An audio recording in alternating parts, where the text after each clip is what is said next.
Have you ever, like, gotten stuck translating in your head? You know, when you really want to be thinking in another language? Yeah, I've definitely been there.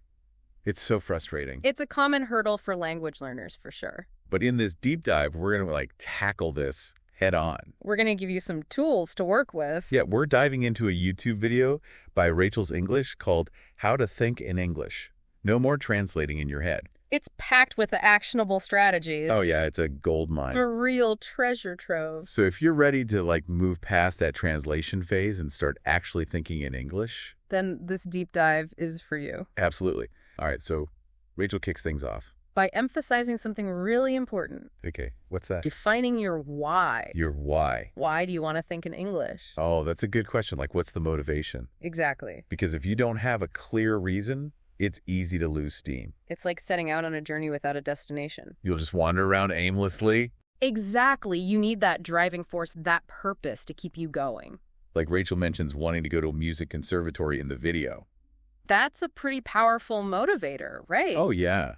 I mean, if thinking in English can help you achieve your dreams, well, that's huge. It's about connecting your language learning to something that truly matters to you. Okay, so we got to figure out our why. Right. It's like step one. Got it. So once we've done that, where do we go from there? Well, Rachel suggests starting with something surprisingly simple. Simple. Like what? Looking around and naming objects in English. Wait, really? That's it? It might seem basic, but it's super effective. I guess it's kind of like training your brain to make those connections. Exactly. You're associating those everyday objects with their English name. It's like laying the foundation. Exactly. And speaking of foundations, Rachel actually brings up her own experience learning German. Oh, yeah. She talks about mastering those German articles like der, die, and das. Those are tricky. They are. And she realized how important pronunciation was, especially for those little words. Because if you don't get the pronunciation right, it can mess up your understanding. It can make it harder to grasp the grammar and structure of the language. Interesting. So we're not just randomly naming objects, we're paying attention to how we're saying those words. Precisely. It's about training your ear and your vocal cords to get comfortable with the sounds of English. I can see how that would be helpful. It's like building muscle memory, but for your mouth. So just imagine yourself walking through your day and mentally labeling everything you see in English. Coffee cup, laptop, overflowing inbox. Exactly. You're turning everyday life into a language learning opportunity. And the more you do this, the more natural those English words will become. Like you're building those neural pathways in your brain. Precisely. And if you ever stumble upon a word you're not sure how to pronounce, Rachel recommends using online dictionaries or Youglish to hear how native speakers say it. That's a great tip, especially for those tricky words with silent letters or weird pronunciations. She even uses the word computer as an example. Computer? What's so tricky about that? Well, she points out that some native speakers kind of blur the T sound. Oh, wow. I never noticed that before. It's those subtle nuances that can really make a difference. That's like you're fine-tuning your ear to pick up on the rhythm and flow of the language. Exactly. It's about going beyond just knowing the words and understanding how they're actually spoken. Okay, so we got the individual words down, Pat. We're starting to think in English, one object at a time. But how do we go from there? Well, it's time to take it up a notch and start building some sentences. Oh, sentences. That sounds a little more challenging. It is, but it's also super exciting because now we're really starting to put those English thoughts together. So where do we even begin with sentences? Rachel suggests starting with a simple phrase, I'm.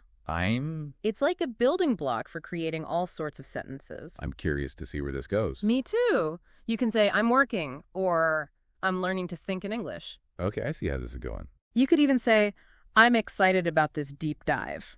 That's a good one. The possibilities are endless. And it's okay if those sentences are simple at first. Right.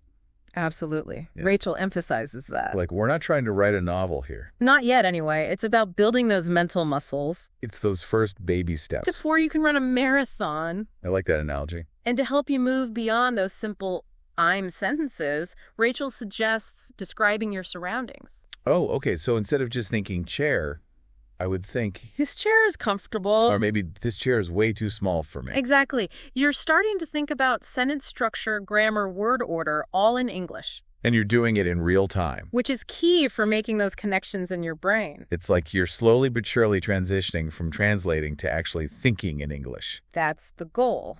Now get ready for a tip that might sound a little strange at first. Strange. Okay. I'm intrigued. Talk to yourself in English. Wait, what?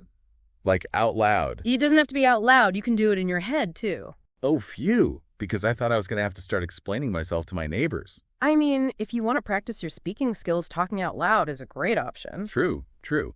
But yeah, I definitely catch myself talking to myself in English sometimes. It's more common than you think.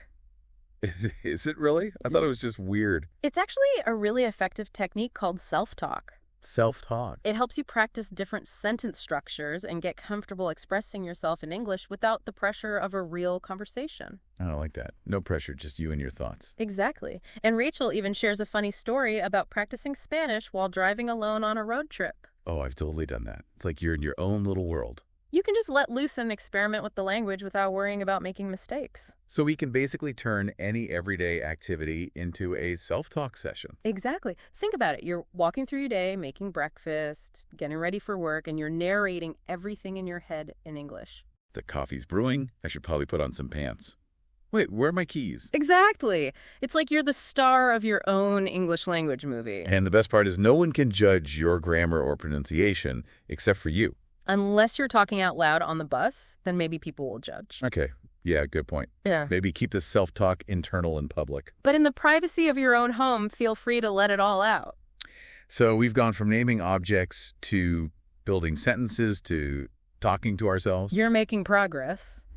But I have a feeling Rachel's got more challenges in store for us. Oh, Rachel, she always likes to push us out of our comfort zones. So what's next? Well, she throws down a challenge that might seem a bit daunting at first. Daunting.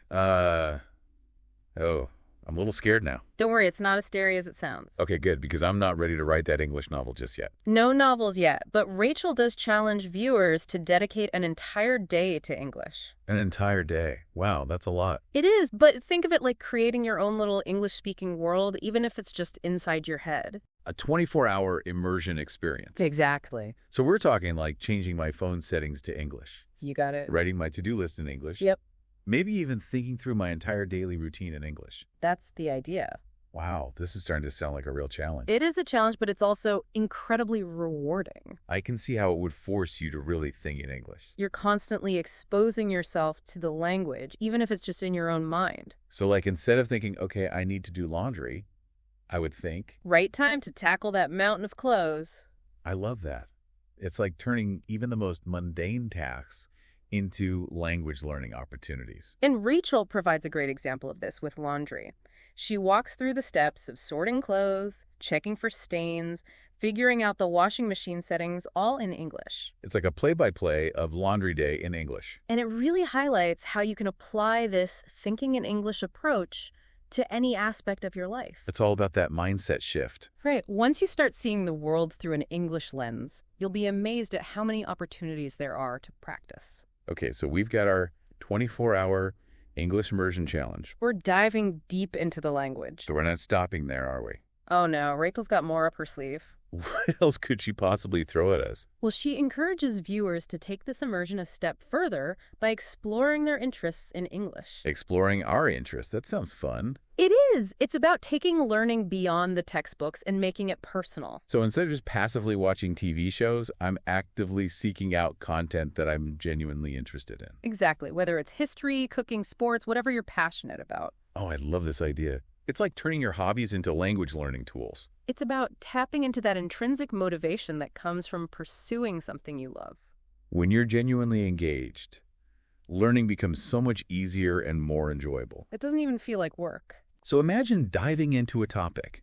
You're obsessed with reading articles, watching documentaries, maybe even joining online forums, all in English. You're not just absorbing information, you're immersing yourself in the language, picking up new vocabulary and expressions naturally. It's like learning by osmosis. Exactly. And because you're genuinely interested in the topic, you're more likely to remember what you learn. This is brilliant. I'm already brainstorming all the things I could explore in English. Me too. The possibilities are endless. Okay, so we've got this whole immersion thing down. We're talking to ourselves. We're exploring our interests in English. We're living and breathing the language. But with all this learning going on, it's important to keep track of our progress, right? Absolutely. It's easy to get caught up in the day-to-day and lose sight of how far we've come. So how do we stay on track? Rachel suggests keeping a little journal. A journal? Yeah. Like a diary? Exactly. Okay, I can do that. It doesn't have to be anything fancy, just a simple notebook where you jot down what you did in English each day. So like, today I changed my phone settings to English, and I listened to an English podcast while I cooked dinner. Exactly. It's about acknowledging those small victories, Because sometimes those small victories can feel huge. especially when you're tackling a challenge as big as learning to think in English. And speaking of small victories, Rachel ends the video with a tip that really caught my attention. Oh, yeah. Which one? She suggests recapping your day in English before you go to sleep. Interesting. I've never heard that one before. Me neither. It sounds a little out there, but I'm kind of fascinated by it. I can see how it would be helpful. You're essentially reviewing everything you've learned and reinforcing those connections in your brain. And Rachel mentions that sleep plays a crucial role in memory consolidation. So by going over those English thoughts and experiences before you drift off, you're giving your brain a little extra boost. It's like planting those English seeds in your subconscious and letting them grow overnight. I love that analogy. And who knows, maybe you'll even start dreaming in English. Now that would be the ultimate sign of progress. It would be a dream come true. Literally. So many good strategies from Rachel. Yeah, where do we even begin? I know, right? It's like a buffet of language learning goodness. We've got our 24-hour immersion challenge, We're talking to ourselves. exploring our interests in English, Keeping those language learning journals. even recapping our day in English before bed. It's a lot to take in. It is, but it's also exciting because it shows just how many different ways there are to approach this. So out of all of Rachel's tips, which one stands out to you the most?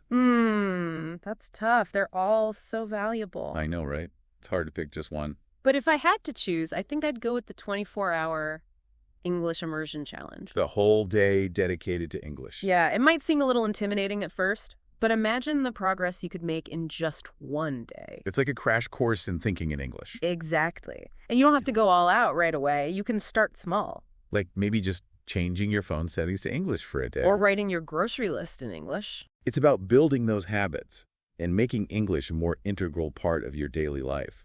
And remember, consistency is key with any of these strategies. It's like working out. You wouldn't expect to run a marathon without training first. Exactly. You got to start with those short runs, then gradually increase your distance. And before you know it, you'll be crossing that finish line. Feeling proud and accomplished. This whole conversation has really got me thinking about how we approach learning in general. Oh, how so? Like, what if we treated all learning with this kind of intentionality and playfulness? That's a great point. We often get so caught up in the end goal that we forget to enjoy the process. Exactly. It becomes all about checking boxes instead of actually engaging with the material. And when we're not truly engaged, it's harder to learn and retain information. It's like forcing yourself to eat broccoli when you really want pizza. You might get it down, but you're not going to savor every bite. Exactly. But what if we could find a way to make learning feel more like pizza? Like something we crave and look forward to. Imagine if we all approached learning with the same curiosity and enthusiasm that we have when we're exploring something we're passionate about. Learning would become less about memorization and more about exploration and discovery. We'd be eager to dive in and learn new things because it would be fun and rewarding. And who knows what amazing things we might accomplish with that kind of mindset. So as you continue on your language learning journey, remember to keep that sense of playfulness and curiosity alive. Don't be afraid to experiment, try new things, and find what works best for you. Because at the end of the day, learning should be an enjoyable experience. It should be something that enriches your life, not stresses you out. And with that, I think it's time to wrap up this deep dive. Yeah, we've covered a lot of ground today. We've explored Rachel's incredible tips for thinking in English. We've talked about the importance of setting clear goals, finding your motivation, and making learning a part of your daily routine.